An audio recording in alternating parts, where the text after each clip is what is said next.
And for any parameters you would be dealing with in engineering problems, you could categorize that as a scalar or a vector, depending on the nature of these parameters or variables or value you're trying to calculate or identify in many engineering problems. So a scalar is a quantity which only has magnitude, but there is no direction related to it. On the other hand, you have vector, which has both both magnitude and the direction associated with that value. There's another requirement about vectors, which is triangular law. We're going to explain this later. But let's review some of the quantities we could categorize as a scalar or a vector. For example, the distance taken by a car is a scalar, so it's just 1 kilometer, 2 kilometer. But if you want to say certain items has moved 20 kilometers toward north, it has both magnitude, which is 20 kilometers, and also the direction, which is north. So this time you could call it a vector. Or you could say a car has a 20 mile per hour speed. Or you could say this car is moving at 20 miles per hour toward east. So velocity comes as a very close concept, close to speed. This time is just direction included. Or time. Time doesn't have a direction, right? So it always is just a value, 20 minutes, 2 hours, 40 days. It's just a unit of a time. Or force. You could say I move the door, I push the door forward. I pull the door backward. So there is direction associated to it. Density of the water is just a value. 1000 kilogram per cubic meter. Momentum has a direction. Temperature is just a value, right? 20 centigrade, 25 centigrade. Acceleration of the particle moving in a certain direction has a direction. Area of the floor is just a value. Magnetic density has a direction. Its unit might be 20 kilogram. But when we say weight, we mean that the direction included toward the ground. So some terms you could associate them with both scalar and vector depending on the concept. Some terms are just by nature just going to be a scalar or a vector. If you want to see it in the physical problem, see how these vectors are included in this object. So you have this object of the mass m, which is being pulled by the force 10 Newton. If I want to assign all the additional forces around this, I could say I have 10 Newton moving toward the northeast.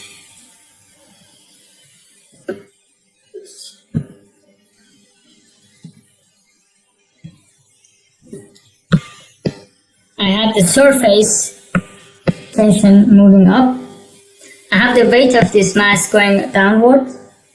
I have the friction from the ground moving toward the left. So there are a couple of forces are in place here.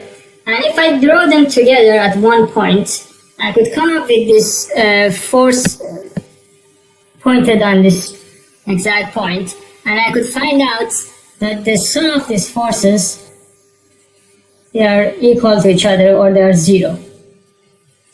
In other words, all the forces I have on the horizontal and vertical axis, they would cancel out each other for this particle to move.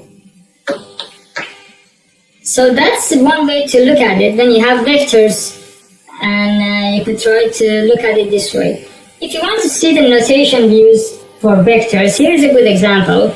So we have these points A and B. So the vector could be represented as AB with a row on the top of it. Or you could use the lowercase letter with the dash on top of it. Or you could use the bold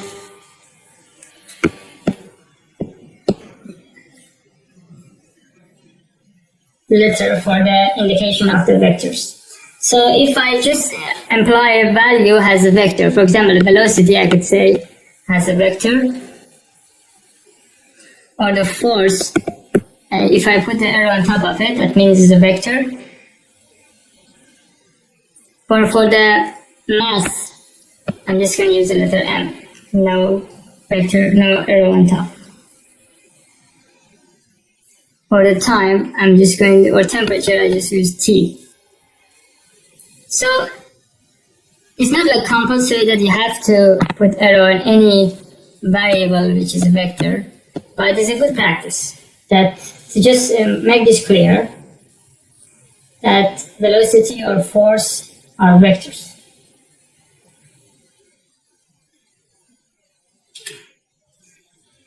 We have another term around the vector, it's called modulus. So modulus of a vector is defined to be the length of the vector, and it could be represented as putting two lines on the two other side. It's similar to the modulus of the complex number, if you remember.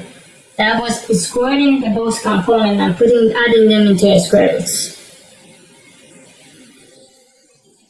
So if I put just these vectors, whatever form you want to use inside two lines,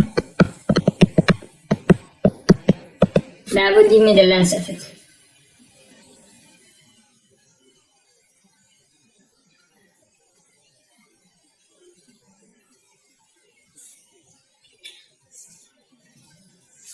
Equal vectors. Two vectors are equal if they have the same magnitude and the same direction.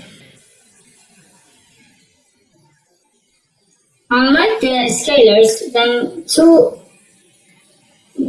parameters are equal, it's just their value is the same. For example, when we say two units has the same weight or the same mass, it means both of them are 20 kg. When we say the car velocity is 20 miles per hour, that doesn't mean exactly they are moving in the same, they are going to be in the same place after 10 minutes. Direction matters. So the first car might be 20 miles per hour toward west, and the second one might be 20 miles per hour toward north. So as you can see here, two vectors equal means both magnitudes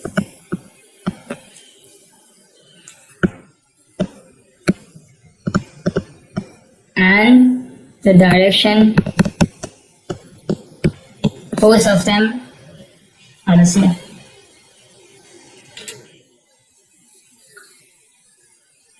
Negative vectors. If two vectors A and B have the same magnitude but they are in the opposite directions, we call them they are negative vectors, or same value, just opposite direction. So it would be A equals to minus B,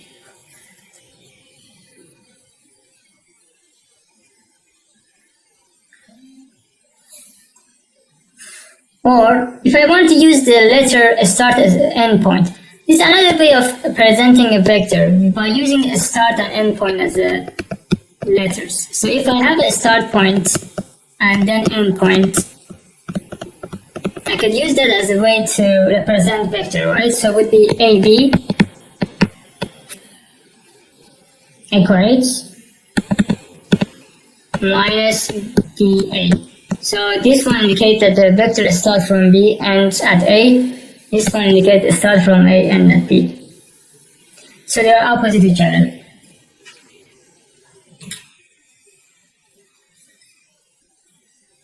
Next one is the multiplication of the vector by a scalar. Multiplication is very close. If you're multiplying a vector by a term like a lambda, which is a real number, it's not a vector itself. If lambda is a vector, that's a different story. But if the lambda is just a real number, and if I want to multiply that by a vector, all I need to do is to multiply this by the magnitude of it.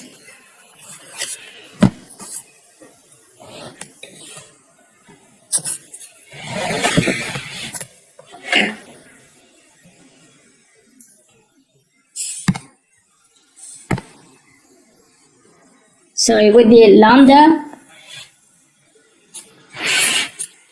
times a, or the vector a.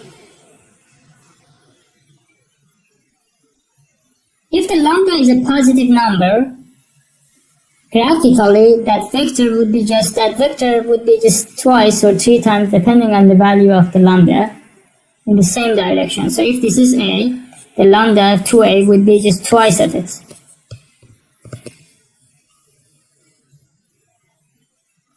If the lambda is a negative number, that would be just the opposite direction. The length of it depends on the fraction or whether the lambda is a value above 1. So if the lambda, for example, is -2, that would be opposite twice in the opposite direction. If it's half, it would be just half of it.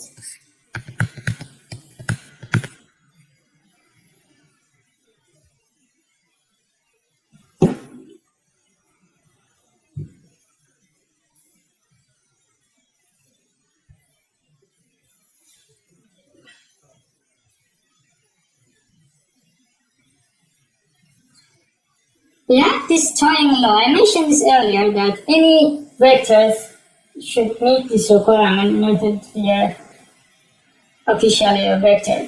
So it's very simple. It says the addition of the vector. If you want to add 2 vectors, you could use this triangle law.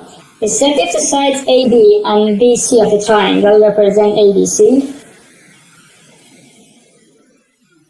the third side, or AC, would be the sum of the first 2 vectors. So if I want to add A plus B, if I have the starting point of this vector B connected to the end of the vector A, graphically, the sum of the A plus B would be connecting the start and end of the vector A and B. So any 2 vectors you could assume, if I add them, if I connect them to each other, the sum of this would be connecting these 2.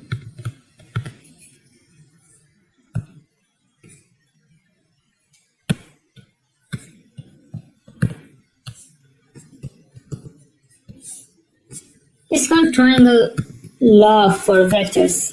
That means that the third angles usually is the sum of the 2 sides of the triangle. And you can use this for any triangle, right? Any random triangle if I draw. I could turn this into vectors, like first vector, and then second vector, and that would be the last one. So here in this case would be A equates B plus C.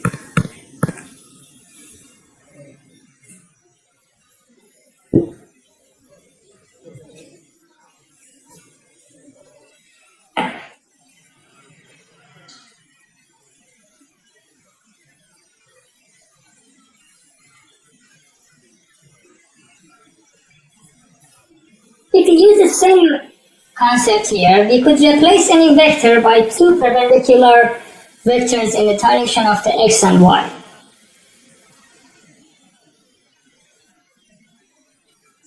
So let's say I graphically draw this vector with x and y, and I place this vector f here.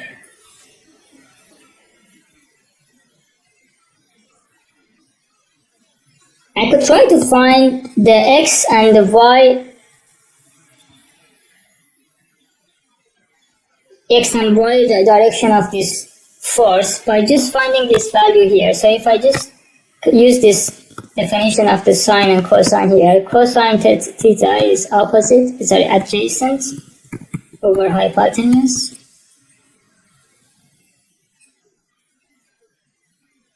So the hypotenuse, let's say the length of it is f, or the modulus of the f. So the adjacent here, or fx, and I call this fy. So fx would be f cosine theta, and fy is f sine theta. So sine theta is opposite over hypotenuse.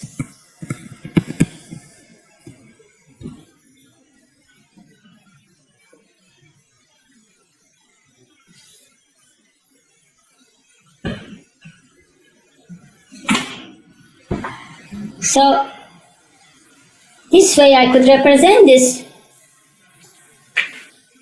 with two vectors, right? So if I use this triangular law here, and if I put these two together into one, so this would be fx, and this would be fy.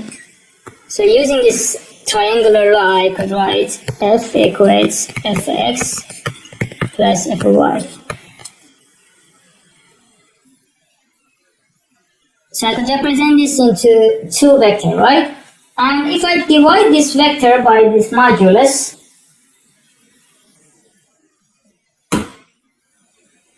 that would give me the unit vector. In other words, this new vector is going to have a length of 1. So we use this notation on top of it, which is like a small top and a small hat on the top of the A. And if you divide this by the modulus of the A, that would give you the unit vector of the A.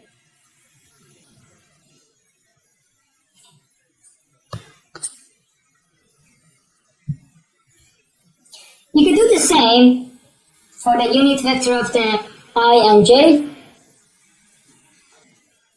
This time, instead of just representing this vector in the x and y directions, we could use this small, like one length unit on the y and x direction. So if in this previous example, you could do the same here. So if I divide this into 1 unit of the I call this one I, and this one j on the vertical axis. I could represent this fx and fy as a unit of the fxi plus fyj. So I and j are more like unit vectors in the x and y directions.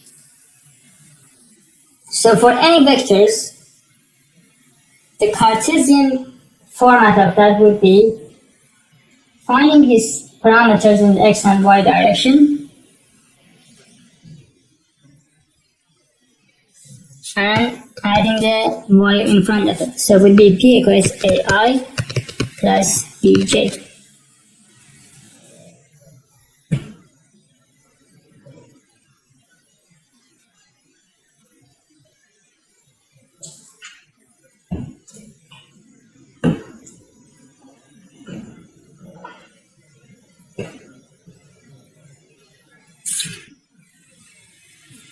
Can you guys try this one? Can you try to sketch this vector 3i plus 4j and the vector q I minus 2j, find the modulus of the p and q, add these two vectors to each other and subtract them.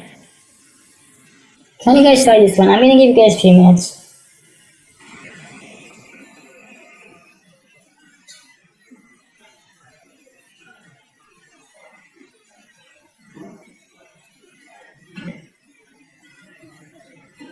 First, let's sketch them on the xy chart. So we know that I is the unit vector in the x direction, j is the unit vector in the y direction.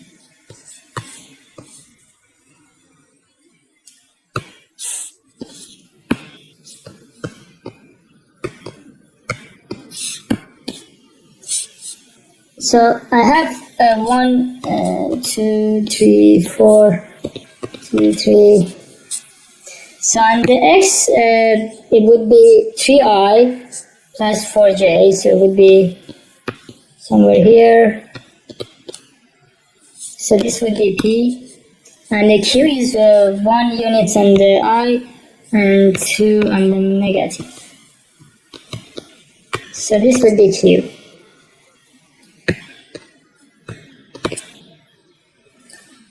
Next it says find the modulus. So modulus of the vector is calculated based on the squaring the component. So it would be 3 squared plus 4 squared, or 9 plus 16, 25, and the square roots of q is 1 squared plus minus 2 squared, 1 plus 4. So modulus of the vector p is 5. Modulus of the vector q is the square root of 5. Part 2 it says find p plus q. So you can simply add these two to each other.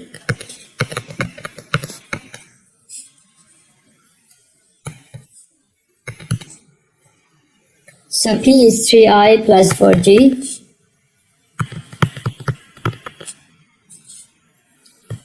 Plus I minus 2j.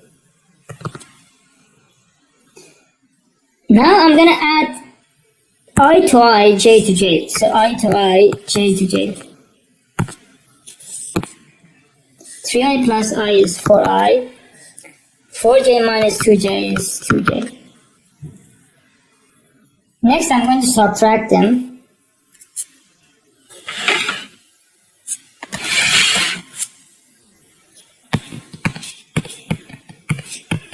So it would be 3i plus 4j. Make sure this minus in front of the q, that would be applied to both terms, right? Both I and minus 2j. So be careful about this one.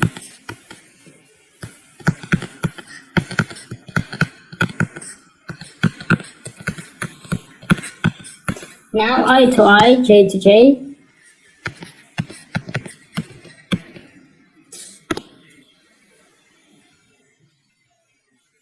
3i minus I is 2i.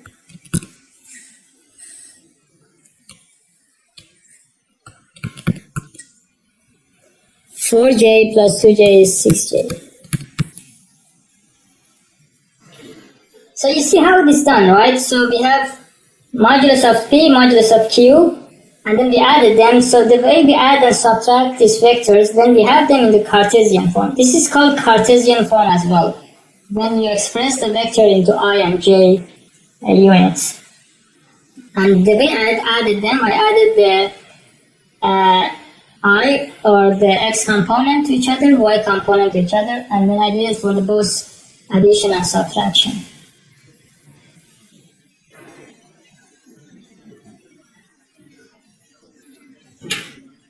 Did you guys get these numbers? The next point around the vectors is called the direction ratio or cosine. So directions of the vectors in the 3D or in 2D are best described in their direction ratio. So direction ratio means the cosine of the angle formed between the vector and the x or y, or if it's a three-dimensional z-axis. I'm going to explain the 3D later on, but let's focus on 2D here. So cosine or direction cosine here calculated based on the ratio of the opposite or adjacent side of the triangle formed by the vectors and the hypotenuse. And how this could help us, I'm going to explain this later, but let's now focus on how we could calculate this direction cosine. So for example, between the vector f and the x-axis, the cosine theta would be a over length of the vector f. In this case, the vector is p. if I call this one alpha, and this would be fy, in this case cosine alpha would be fy over the vector f.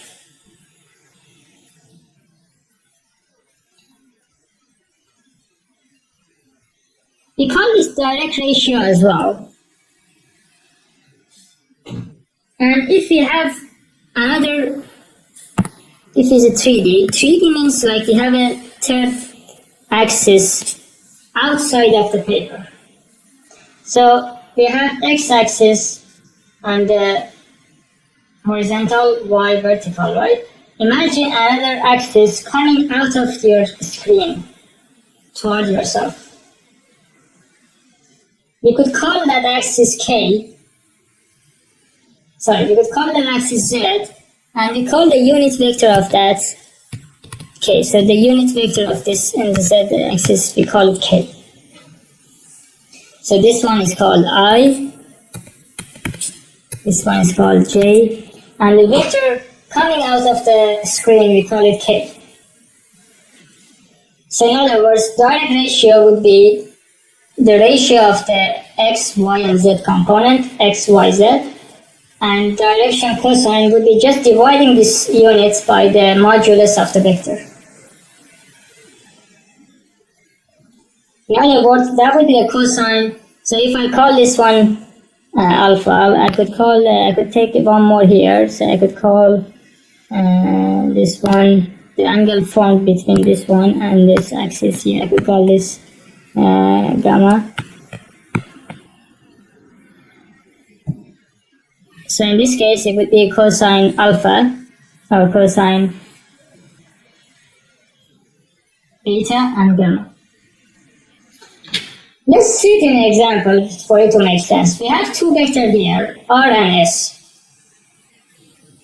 This is another way to show 3D vectors. So far we saw the notations. For example, vector p was a in the I-axis in the I direction plus b in the j or y directions. Another way you could use this to notate a vector would be using the bracket and putting this a and b inside the bracket. Or if it's a 3D vectors, which means it has a side and outside the screen, we could call this a, b, c. Here it says we have two vectors. R is 1, 4, and minus 2. And vector S is 4, minus 3, and 2. If I want to add these two vectors to each other, that would be R plus S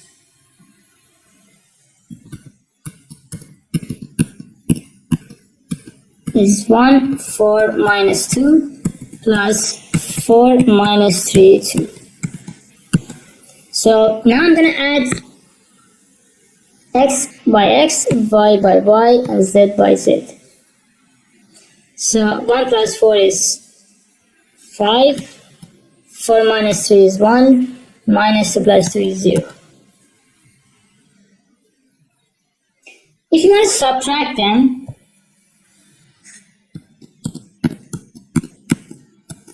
I would have 1, 4, minus 2, minus 4, minus 3,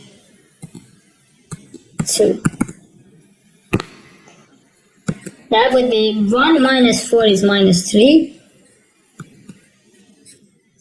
4 minus 3 is plus 7. Minus 2 minus 2 is minus 4.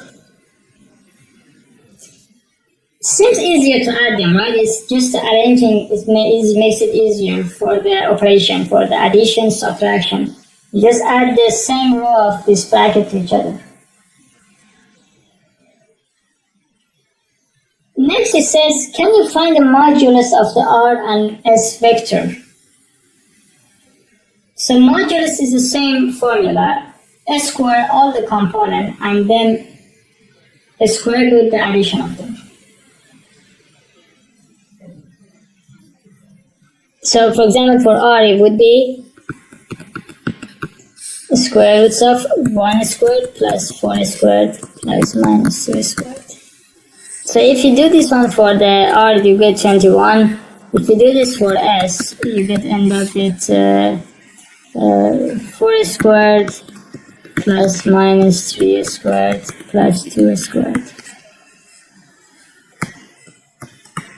If you want to find the direct ratio for the R, simply you could just write the x ijk component, right? So it would be ijk. 1 for minus 2. And if you want to find the direction cosine, you could just divide them by the modulus you just calculated. So I just calculated the modulus of the R is square root of 21. I'm just going to divide this by the ijk component, and that would give me the direction cosine. So this is not, it's still the angle itself, right? So if I draw this one on the x, y, z directions, so simply I couldn't do this here, it's 3D. If I just want to do the like a 2D one, that would be here. But I could calculate this theta alpha and even the gamma here, right? I could calculate these three angles. If you want to actually find the value of this angle, you have to find the cosine inverse, because this value is cosine alpha. So cosine theta is adjacent over hypotenuse. Now if I want to use this cosine inverse to find the value of the theta, I could do that.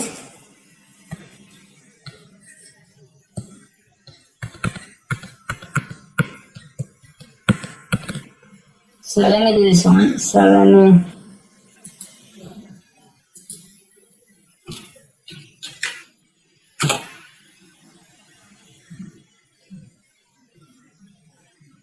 with the 1 divided square root 21. Now I'm gonna find the cosine inverse of this. So it would be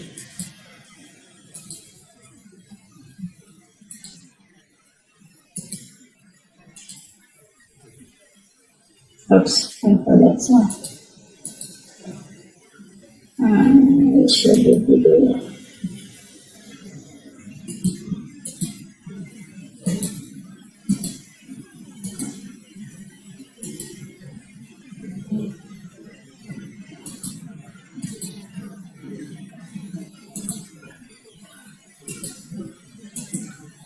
So it is 77.4 degree. So as you can see here, 77.4 would be the angle formed by the vector and the x-axis.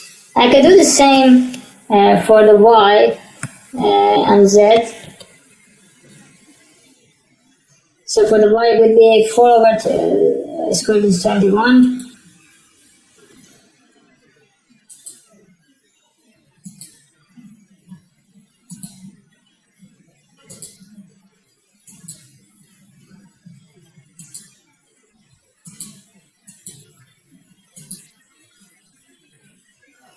And then cosine inverse.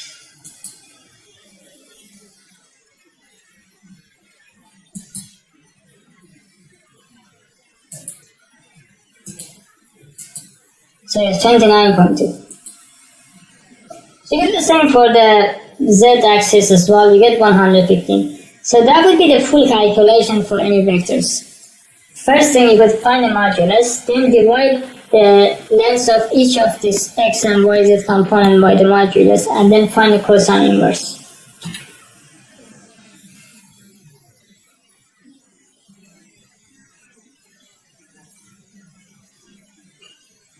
One thing you could test out, we earlier mentioned the unit vectors. So any vectors you could have, if you divide this like AI plus BJ plus CK, right? So if I divide this by the modulus of the R, so with the A over modulus R, I plus B over modulus R, J plus C over modulus R, K. So if it divides each of them by the length of the R, then if you find the modulus of this one, that would be equal to 1.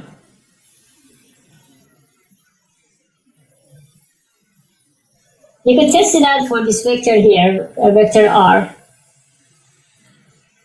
If you do this operation here, you're going to end up with the number 1. You could try it. It would be 1 over 21 plus 4 over 21 plus plus 16 over 21 plus 4 over 21. If you add them, you end up with the square root of 21 over 21 over 1. This just shows you that unit vectors is truly has the length of 1. Next topic around vectors is the multiplication. So far we learned about addition, subtraction. Very simple, right? And the graphical sketch of them. Addition, just add the same element, I to I, j to j, k to k. But if you want to multiply two vectors to each other, we have two types of multiplication in vectors. And that depends on the physical context you're dealing with. Sometimes you have to go with the vector product, sometimes you have to go with the scalar product. A scalar product gives you a scalar, and vector product gives you a vector as a product. So that's how the name comes from. If I multiply two vectors to each other, and that's a scalar product, the output is a scalar, is a number. If I multiply two vectors to each other, and the output is a vector as well, that would be vector products. And we use different notation here. If you want to use the scalar product, we use the dot. If you want to vector product, you use the notation of the cross.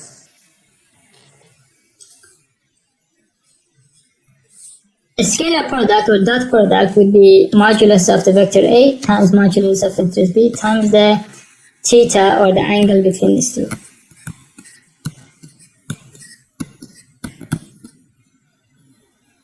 If you want to multiply in the vector product, same you could write. This time is going to be vector, and direction of this vector would be perpendicular to both of them. So it will be coming outside of the screen or the paper. In other words, the vector product of the two vectors, the direction of it is perpendicular to both of them. And if A and B are in the X and Y Z, the product would be outside of the screen. Let's see example of where is the application of this scalar product. It says the work done by force F in moving its point of application from point A to B could be calculated using the scalar products. How do we do this?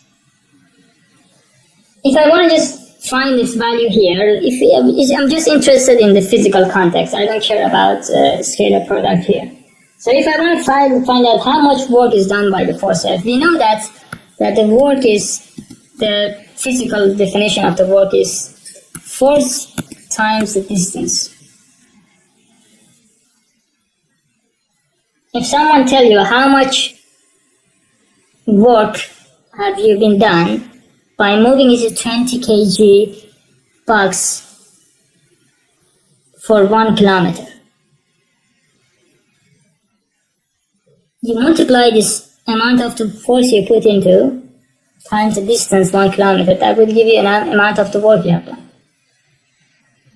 Same goes here, but this time because my F and the distance, this is my R, right? Because my F and my R are not in the same direction, I have to find a way to resolve one of these vectors toward the other. So I could resolve this F to be in the same direction as R. So work would be F times cosine theta to make this resolve this F in the direction of the R times R.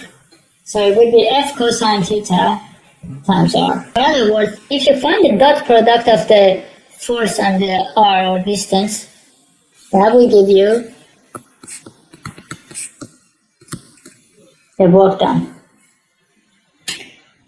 If you want to find out how much it would be in the sense of the unit vectors, remember, the Cartesian form of the vectors, then any vectors you have, you could write this as a unit vector of the I, J, and K.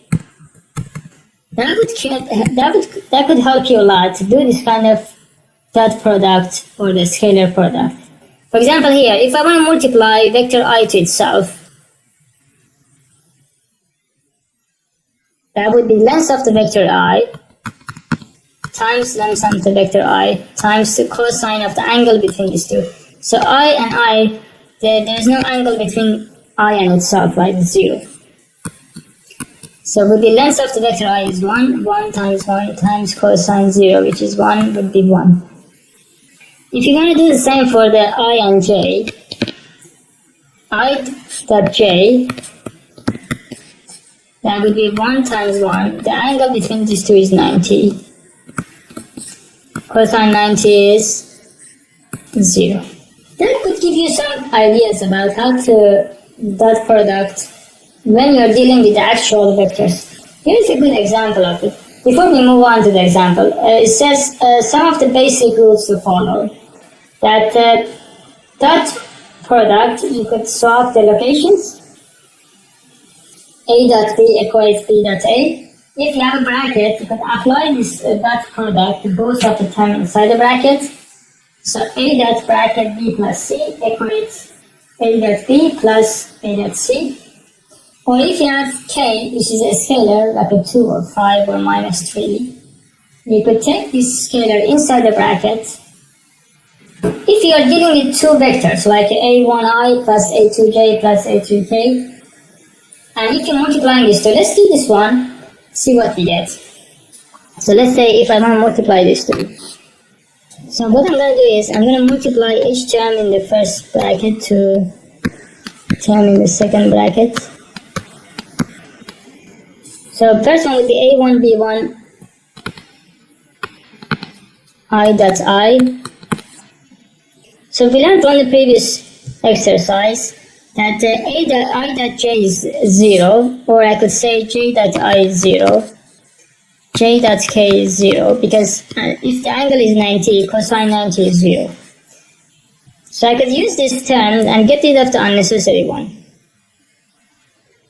In other words, I times j, this term would be 0, I times k would be 0. So I could do this, and I'm going to end up with A2, B2, j dot j plus A3, B3, k dot k. So j dot j is 1, so it would be A1, B1 plus A2, B2 plus A3, B3. And that's a very useful formula to know. Every time you every time you dot multiply these two vectors to each other, or a scalar product of two vectors, you can simply multiply the component of the I and j and k to each other, add them all to each other. Like I said, can we use this definition here to find the angle between two vectors? So you've been given these two vectors, A dot B,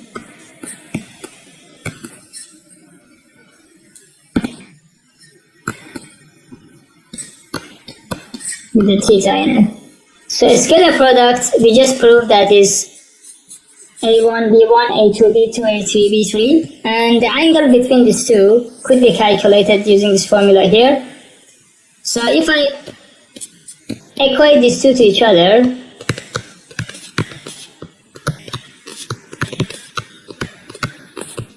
that would be A, B, cosine theta. So now if I rearrange this one, cosine theta would be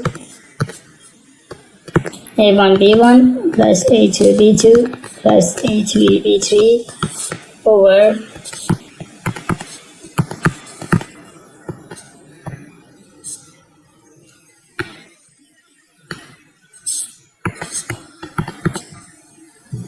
So I could simply use this formula, and if I'm really interested to know the theta, I just do the cosine inverse of this fraction.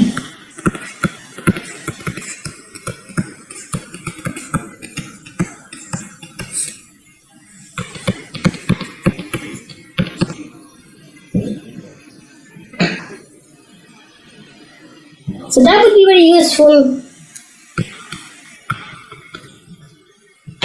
to to do this kind of operations, when we have this a1, b1 all the way till a3, b3, and then if you divide it by the modulus of the vector a and b, that will give you the cosine inverse you could calculate. Can you guys try this example here? I'm going to give you guys 3 minutes. If you just try to look at the solution here, put this one. Can you find the angle between these two vectors? Using this equation we just tried to explore. So find the angle between these two. I'm going to give you guys a few minutes. You could have a go at this one. Remember, we want to use the scalar product to find the angle between these two vectors. Find the modulus of each of them individually and then do the dot product and then use that equation to find the cosine theta and then inverse cosine. So first I'm going to do the a dot b.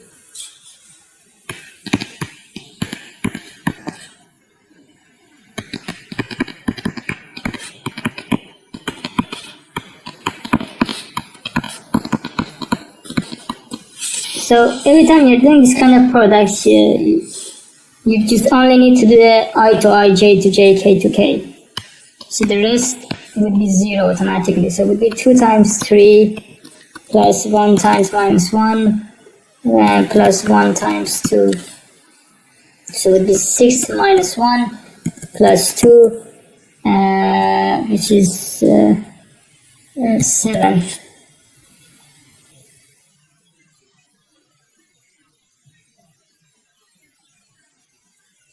Next, I'm going to calculate the modulus of each of them. So it would be 2 squared plus 1 squared plus 1 squared, which is the square root of the 4 plus 1 plus 1, square root of 6, and b, I'm going to do the same. So it will be 3 squared plus minus 1 squared plus 2 squared. So it would be 9 plus 1 plus 4. Now I'm going to equate these two. So with the a dot b equates a dot b and cosine theta. So in other words, cosine theta would be a dot b over,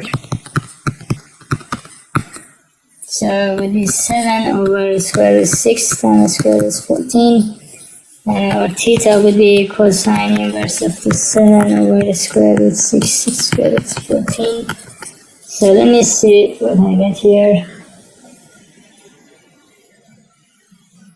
So we get 40.2. That will be the angle formed between these two angles. Again, it's not easy to plot this one in the 3D grammar. This is a 3D vector, both of them, meaning that you're going to have a vector coming out of so it's not easy to sketch them and find the angle formed between these two. But if you manage to do it in 3D, you get the 42 and 40 as angle. Here's another example. It says 2i plus j plus k and 3i minus 8j plus 2k. Same sort of steps you could do. And that should give you same sort of calculations. This time you would see that the angle is 0 because let me do this operation. So a dot b would be 2 times 3 plus 1 times minus 8 plus 1 times 2. That would be 8, 6 minus 8 plus 2 or 0. What this means is if you do the operation cosine theta a dot b over length of the b, that's going to be 0. And theta is cosine inverse of 0, which is 90. So the angle formed between this vector a and b is 90 degrees. I'm not even need to be bothered with calculating the length of this a and b. As soon as I get the a dot b 0, that tells me that the cosine theta will be 0 or cosine inverse of 0 is 90. So these two vectors are going to be perpendicular. If you manage to sketch this, again it's 3D vector, so it wouldn't be easy.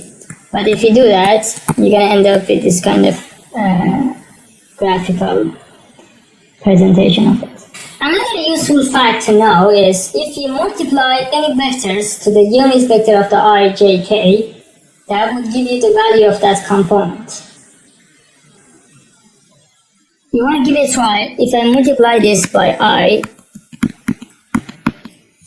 if I do these operations, and remember this is cross product or scalar product, so the 2i times I is 2, j times a is 0, k times a is 0 is 2.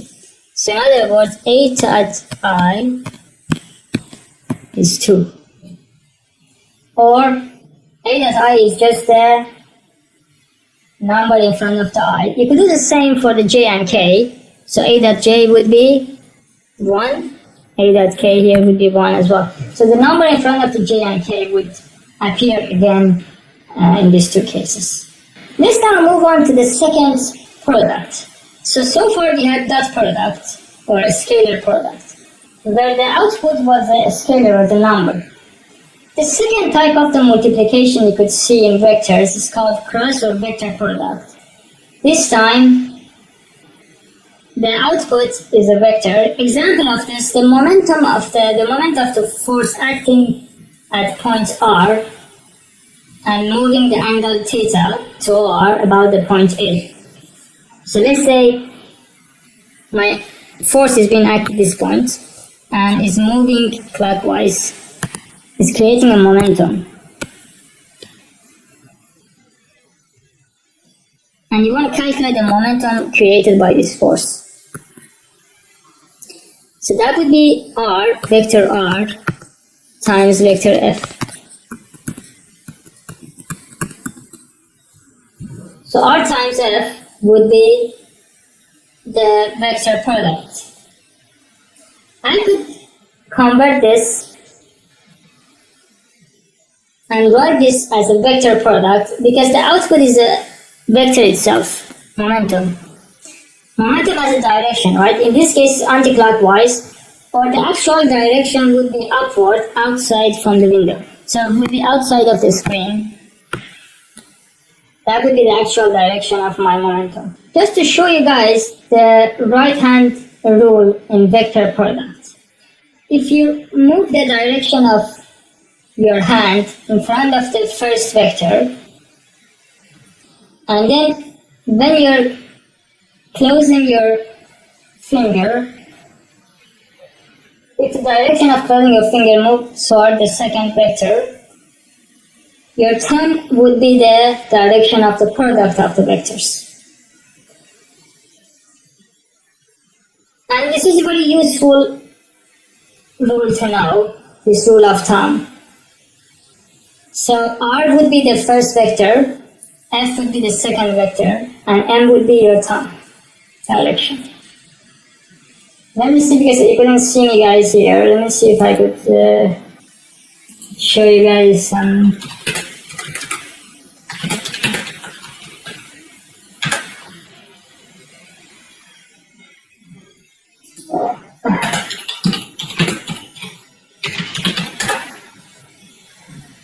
So that's a good explanation of how the vector A and B works here.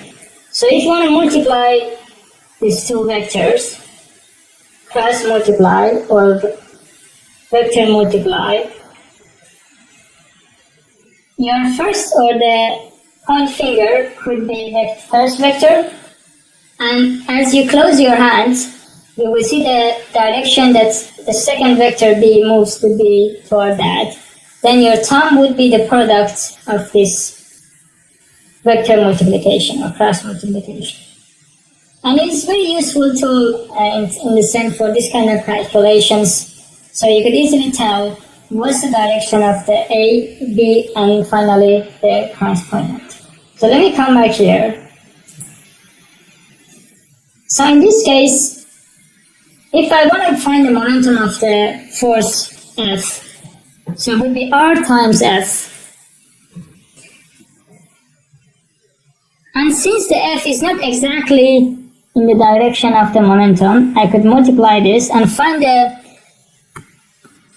actual distance, which would be RF sine theta, so it would be M RF sine theta. Or in other words, you could say MR sine theta F.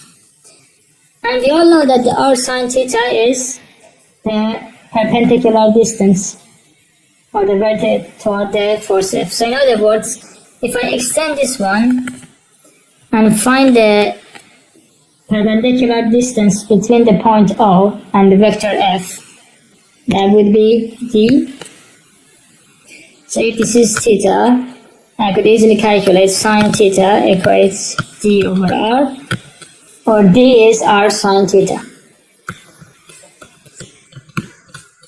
So in other words, the momentum is force F times the distance between the point O, the vertical distance between the point O and the extension of the vector F. Here, another way to represent that how sine theta would appear inside the cross product. And again, right hand tool, right? R in the direction of my point fingers, F in the direction of me closing my hand. And you can see that the product would be my thumb direction, which is outside of the window. So in this case, the product here would be N, or the normal would be outside of the window, coming outside of the screen.